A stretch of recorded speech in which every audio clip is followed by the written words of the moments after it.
আয়াত ১৫৯ ওয়া ইম্মিন আহলিল কিতাবি ইল্লা লায়ুমিনান্না বিহি ক্বাবলা মাউতিহি ওয়া ইয়াউমাল কিয়ামাতি ইয়াকুনু আলাইহিম শাহীদা।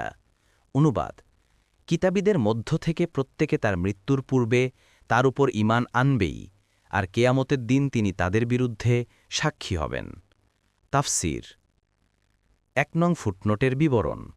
অর্থাৎ ইয়াহুদিরা ঈর্ষা, বিদ্বেষ ও শত্রুতার কারণে তাৎক্ষণিকভাবে যদিও নিরপেক্ষ দৃষ্টিতে চিন্তা করে না এবং ঈসা আলাইহিস সালাম সম্পর্কে ভ্রান্ত ধারণা পোষণ করে, এমনকি মুহাম্মদ সাল্লাল্লাহু আলাইহি ওয়াসাল্লামের নবুয়তকেও অস্বীকার করে, কিন্তু তাদের মৃত্যুর পূর্বে এমন এক সময় আসবে যখন তাদের দৃষ্টির সম্মুখে সত্য উন্মোচিত হবে। তখন তারা যথার্থই বুঝতে পারবে যে ঈসা আলাইহিসসালাম ও মুহাম্মদ সাল্লাল্লাহু আলাইহি ওয়াসাল্লাম সম্পর্কে তাদের ধারণা একান্তই ভ্রান্তিপূর্ণ ছিল।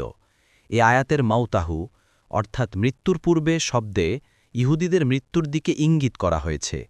এমতাবস্থায় অত্র আয়াতের তাফসির এই যে, প্রত্যেক ইহুদি তার অন্তিম মুহূর্তে যখন আখেরাতের দৃশ্যাবলী অবলোকন করবে, তখন ঈসা আলাইহিসসালামের নবুয়তের সত্যতা ও নিজেদের বাতুলতা উপলব্ধি করতে সক্ষম হবে, আর তার প্রতি ঈমান আনয়ন করতে বাধ্য হবে। কিন্তু তখনকার ঈমান তাদের আদৌ কোনো উপকারে আসবে না, যেমন লোহিত সাগরে ডুবে মরার সময়ে ফিরাউনের ঈমান ফলপ্রসূ হয়নি।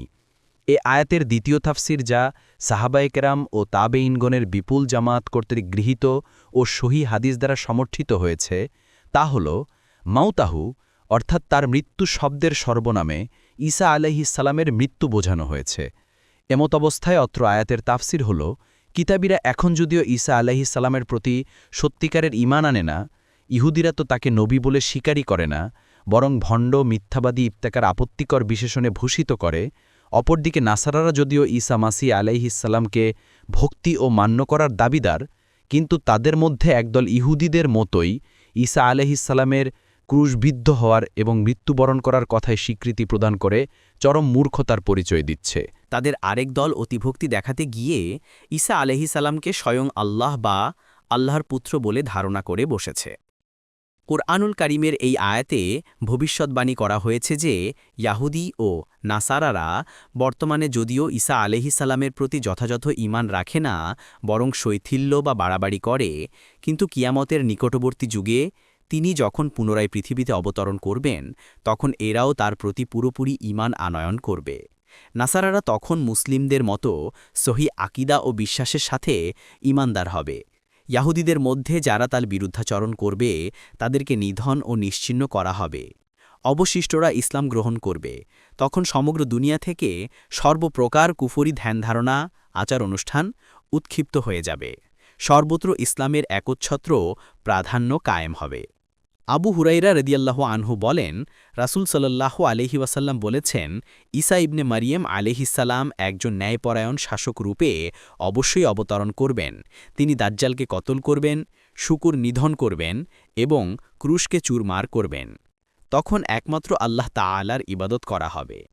আবু হুরাইরা রাদিয়াল্লাহু আনহু আরও বলেন, তোমরা ইচ্ছা করলে এখানে কুরআনুল কারীমের এই আয়াত পাঠ করতে পারো, যাতে বলা হয়েছে আহলে কিতাবদের মধ্যে কেউ অবশিষ্ট থাকবে না, বরং ওরা তার মৃত্যুর পূর্বে অবশ্যই তার প্রতি বিশ্বাস স্থাপন করবে। বুখারী। আবু হুরাইরা রাদিয়াল্লাহু আনহু বলেন, এর অর্থ ঈসা আলাইহিসসালামের মৃত্যুর পূর্বেই এই বাক্যটি তিনি ৩ বার উচ্চারণ করেন। অন্য এক হাদিসে এসেছে, রাসূলুল্লাহ সাল্লাল্লাহু আলাইহি ওয়াসাল্লাম বলেছেন, তখন তোমাদের কেমন লাগবে যখন ঈসা আলাইহিসসালাম তোমাদের মাঝে আগমন করবেন এবং তোমাদের মধ্য থেকে ইমাম হবেন। বুখারী ৩৪৪৪। অন্য হাদিসে এসেছে, রাসূলুল্লাহ সাল্লাল্লাহু আলাইহি ওয়াসাল্লাম বলেছেন, যার হাতে আমার প্রাণ তার শপথ, অবশ্যই ইবন মারিয়াম ফজ আর রৌহা থেকে হজ বা উমরা অথবা উভয়টির জন্যই ইহরাম বাঁধবেন। মুসলিম ১২৫২। অন্য হাদিসে এসেছে, ইবন মারিয়াম দাজ্জালকে বাবে লুদ হত্যা করবে। তিরমিজি ২২৪৪।